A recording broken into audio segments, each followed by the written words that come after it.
Presenting Rebecca Harshberger, the Vice President of Payroll Tax at Entertainment Partners. She is a nationally recognized expert in state and federal payroll and employment taxation, providing tax guidance for motion picture and television productions worldwide. She serves on the American Payroll Association National Board of Directors and, since 2014, co-chairs the APA Government Affairs Subcommittee focused on IRS and national payroll issues. As a member of the APA's National Speakers Bureau, she is a frequent speaker and teacher at key payroll forums. Rise Above 2020 is proud to welcome Becky Harshberger to deliver today's special address on the topic, Never Let a Crisis Go to Waste. What are you waiting for? We knew what to do during the first few months of the pandemic. We pivoted, we adjusted goals, we checked in with each other, we persevered. But there's no pandemic playbook. Our business continuity and disaster recovery didn't consider a DEFCON 5 worldwide pandemic. None of us planned on living with ambiguity for months on end. And how often have we had to walk back announcements? We're going back to the office in June, in September, maybe January, until the message just petered out. We stopped putting the future out there. And at some point, we sank into our chairs and our couches and we just settled in and replied. We answered emails, we answered phone calls. We turned off the camera during Zoom meetings and waited. For what? Even those with relentless self-propulsion stalled out at some point during 2020. As 2020 rolled on, stress increased, which invited inertia to stay longer. And the stress hasn't let up. We stopped putting the future out there. The situation was just too fluid. How do you transition? How do you lead when you don't know what you're moving toward? The transitions we're all trained for include these basics. A business or a department reason, a goal, a deliverable, a destination, a set of tasks, and a set of milestones, something the team lays out in advance. With an eye on a goal, an acceptable level of change requests and course corrections, a start and a known stop. Lessons learned and the celebration at the end of the project. Transition complete, goal achieved, and looked back on as worth it, worthy of a pizza party or cake to celebrate. These plans made us feel like a stakeholder during the transition. We were part of a company-needed change that propelled the company or our department forward, and we personally benefited by resume building. We upskilled during the project. Is this why so many of us feel like we're not moving forward? Is the absence of a new beginning stalling us, holding us static? Let's just admit it to ourselves and each other. We're fatigued by the perpetual state of the pandemic pause. The pause button's been hit. Freeze frame. How do you transition? How do you lead a transition when you don't know what you're moving toward? And how do you lead effectively when your leadership strongly relies on in-person interaction? Our previous work world is gone, yet the work still needs to get done. Our previous leadership style benefited greatly from that casual interaction, observations, and a variety of in-person exchanges with people above us, below us, and next to us on the org chart. Not the same on a Zoom call where everyone is a small square. We're now leading and working via the screen with a little dot of a camera in front of us.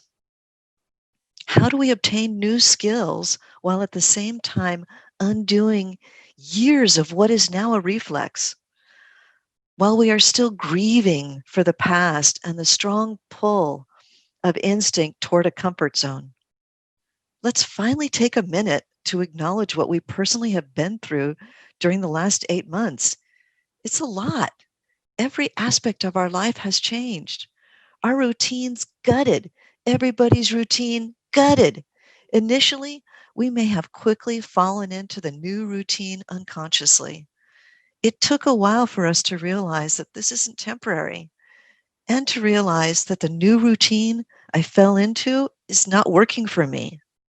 So we pivoted and we learned what worked while we worked, but perhaps not acknowledging to ourselves and our colleagues the anxiety we were feeling as the transition seemed endless.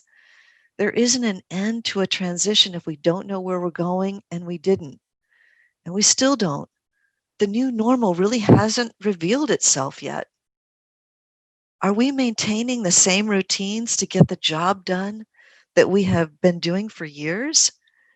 Get the payroll out, get quarter closed, prep for year end, make adjustments for new regulations, open enrollment, get the payroll out, get the quarter closed, prep for year end, rinse and repeat, tenaciously staying in the comfort zone of our old work routine. If you take a step back, does your current work routine make you feel and your team feel like you are in a comfort zone that leaves you all feeling like you are not moving forward in your career? You are really not changing with the times? Like you were just waiting for the old normal to come back? Have we put our careers on a pandemic pause?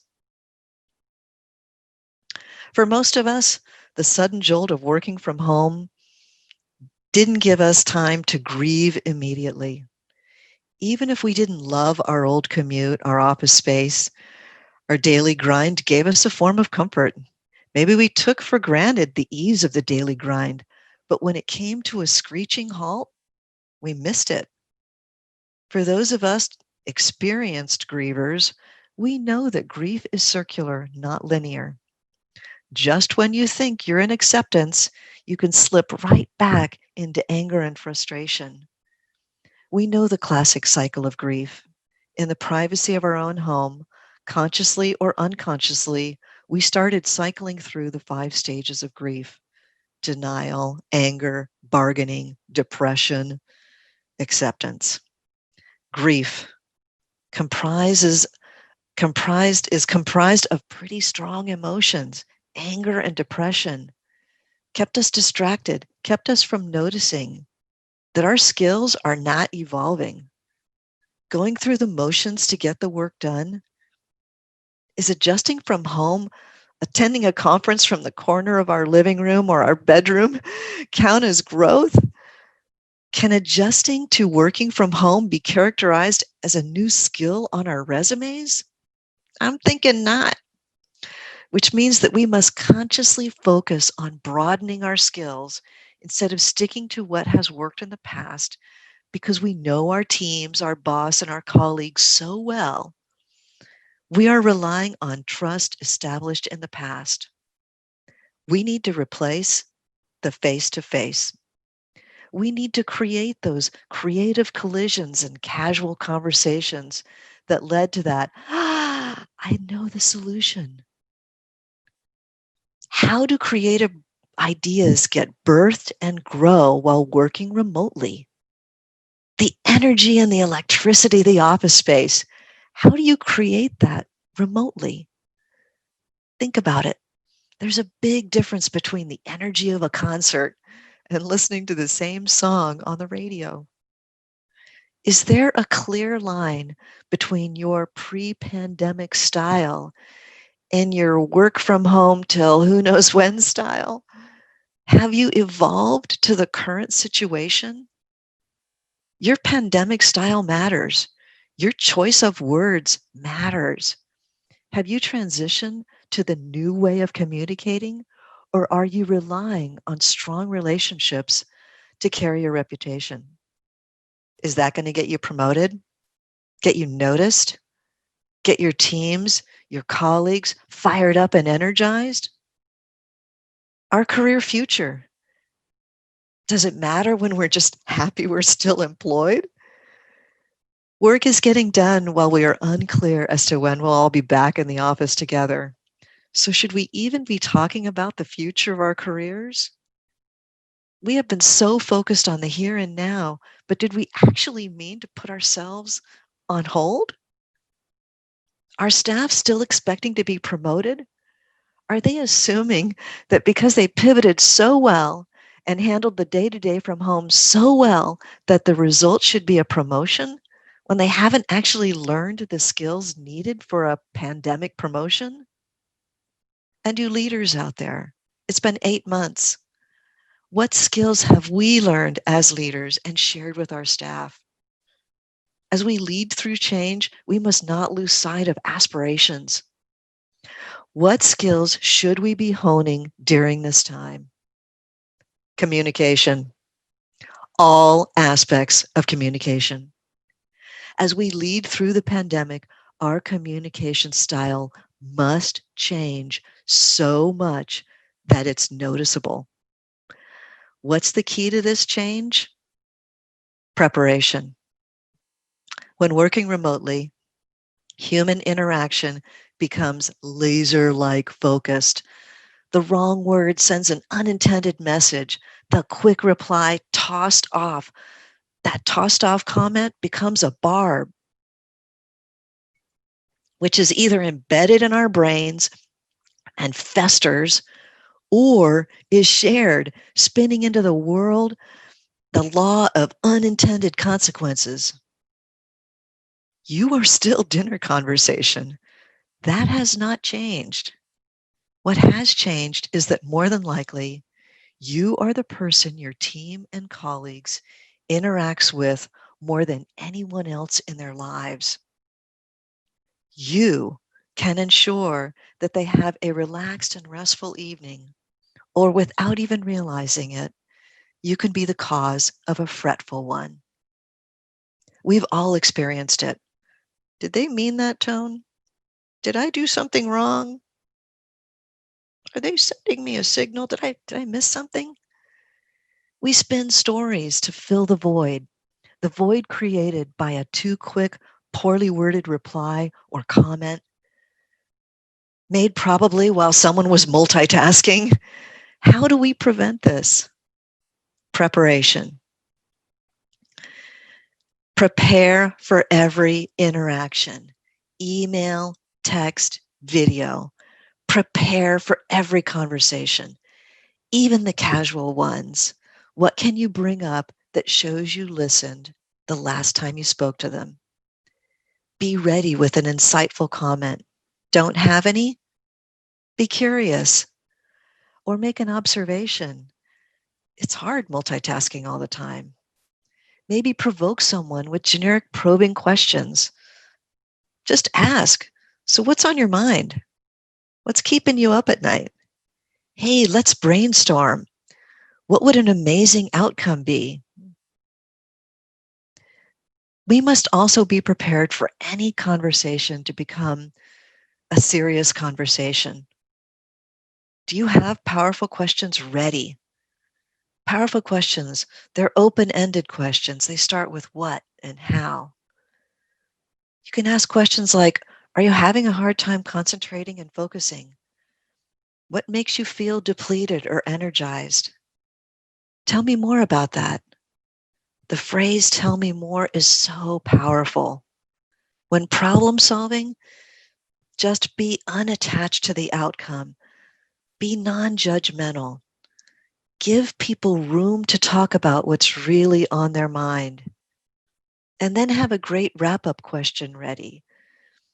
Like, what's one small thing that you and I can do to honor this conversation?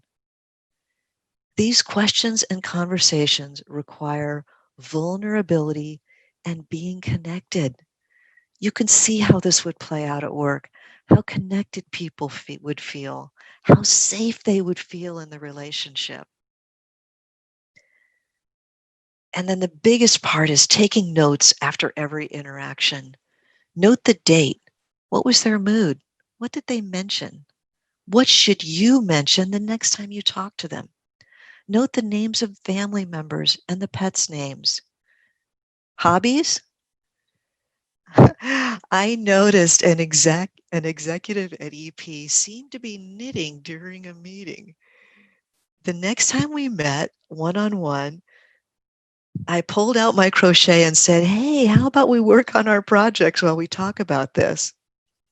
The joyful, guilty smile on her face said it all. It was a breakthrough moment that has deepened our relationship. So simple, yet so powerful when we're working remotely. Note their sense of humor style. Are they a screaming extrovert like me? Kid around all you want. Joking energizes me. Joking with introverts diverts their attention. Introverts can view humor as an interruption to the conversation and not as an enhancement. For introverts, let them take the lead on humor. And make sure you note, how is the person really doing? What fell flat? Yeah, you're going to have awkward moments. That "let's knit and crochet while we talk" could have gone very differently. But don't let a misstep inhibit you. Keep forging for a connection. Proactively send them an article about an interest they expressed. Send a note on a favorite sports team or TV show. And then check in with your progress. Am I am I building a stronger connection with this person? What else could I do? I like to write things down. I'm a writer, and I do it in a notebook. But you could use OneNote for these notes as well. And you want to keep these notes on everybody you interact with, even those not on your team. But we all know notes are no good if you don't use them. Prepare for a few minutes prepare for a few minutes before the next time you meet. Look at your notes. What can you bring up that shows you listened last time and that you care? Remember those reflective moments that we had during our commute? Are they lost forever? How did you replace them? How many times did we solve work problems on the way to and from work? A lot. Take a few minutes to reflect at the end of each day. Make it your wind down time. Review those notes you've made, add to them. Push yourself a little on what you could do better tomorrow. Use this time for whatever you need to assess and feed your personal goals. Preparation for every interaction may not be the prescription for the next promotion, but it is a skill that will serve us well for the rest of our careers. A tool that remote leaders and colleagues can use to keep people connected and productive.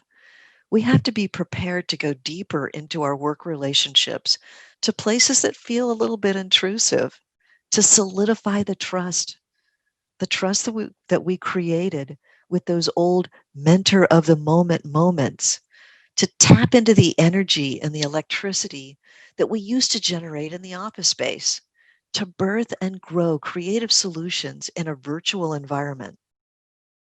Leading through this change, even if we don't know exactly where we're headed, depends on our ability to connect powerfully with others virtually, both on camera and in the written email.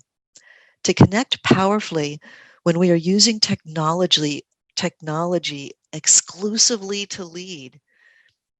When some of us were just getting by with technology before the pandemic, suddenly our weak spot is glaring. So, in addition to everything else we had to deal with, the discomfort of learning something new, for many of us, it's been humbling. Asking our staff, how do I put a background on Zoom? And how many times have we been talking away until someone says, hey, you're on mute? So frustrating. Everybody complains about getting too many emails. But what's worse than that? Getting a poorly worded email. Do you write a quick reply to an email that you just skimmed, not taking the time to read between the lines? Don't be that person. Indeed, the ability to send emails that are highly efficient and effective is a subtle superpower yielding huge dividends.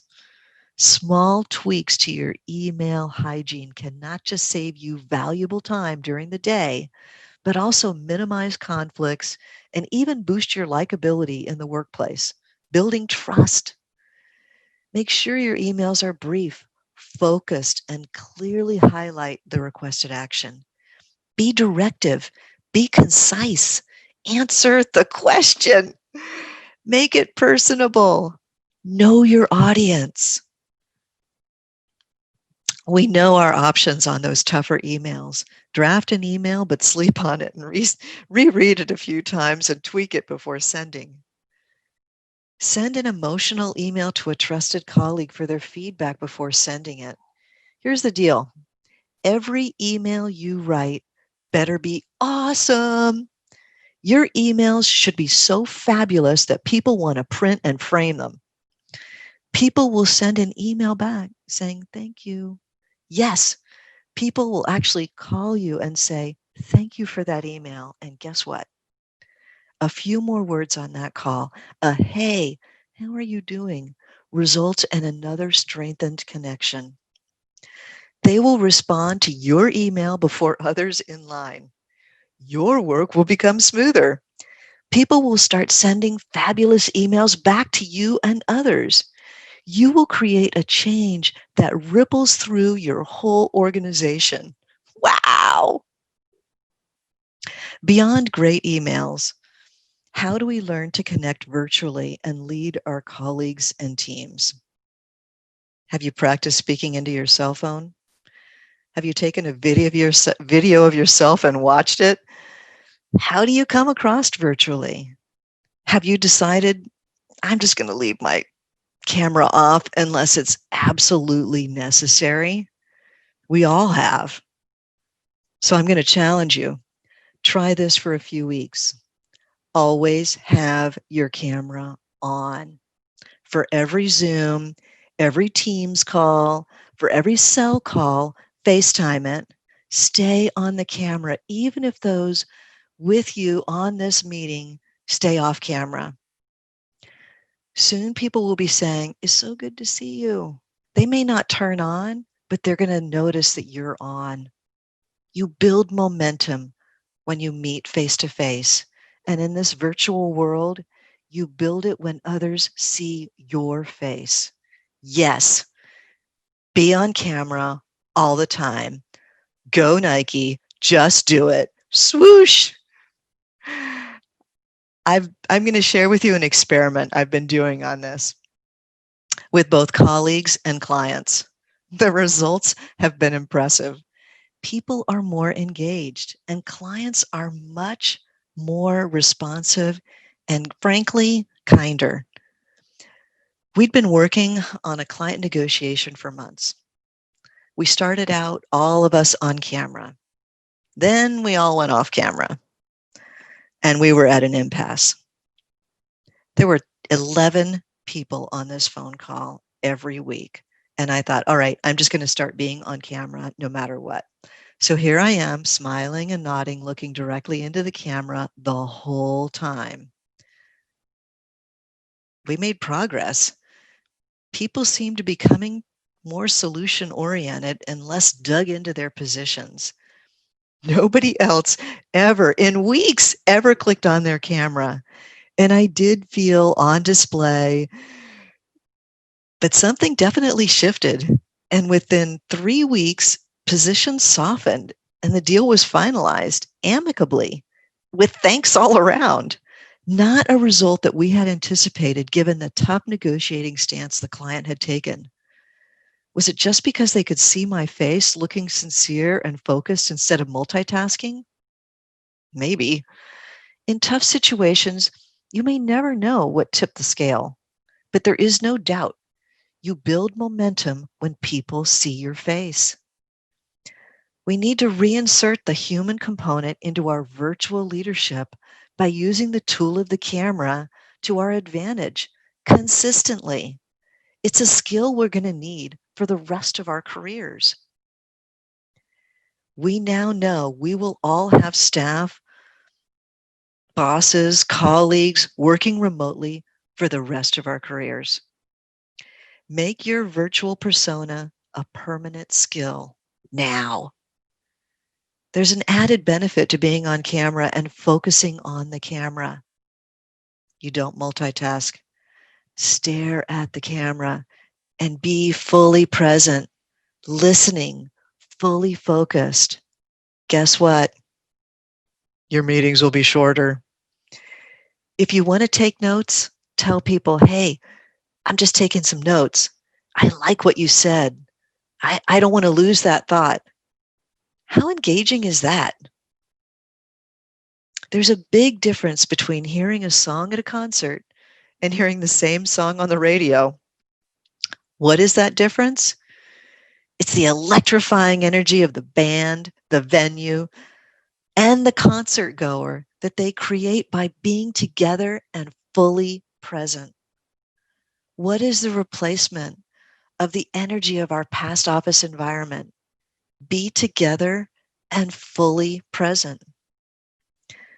We must embrace the camera. Take the extra time on an email.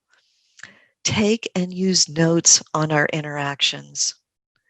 The pandemic has narrowed our world to today, narrowed it so much that every interaction is important. Leadership has gone from being defined by our office space, our title, our goals, key performance indicators, and strategic initiatives to being defined by how well we handle every interaction, every meeting, every email, every one-on-one phone call. The skill we need for the rest of our careers is the ability to powerfully connect with the people that we work with. Being in an office together every day allowed us to take that for granted. None of us planned on living with ambiguity, and none of us planned to put our careers or skill building on hold while we hang in here during the pandemic pause. Let's work on what we can control. We can control how we communicate. We can prepare for every interaction. We can take really good, relevant notes, and we can make each email we send make somebody's day. We can be fully present by being on camera for every interaction. It used to be said that what you said didn't matter near as much as how you made the person feel. That has changed. Working remotely, every word matters. Every email, every interaction goes toward creating that awesome energy that we had in the office. It propels us. When the new normal arrives, you will be skilled at preparing for every interaction, skilled at efficient and emotionally connected emails, skilled at being a strong virtual persona that engages your audience. These three skills are the foundation for the rest of your career. Make them as reflexive as that casual inner office was. That casual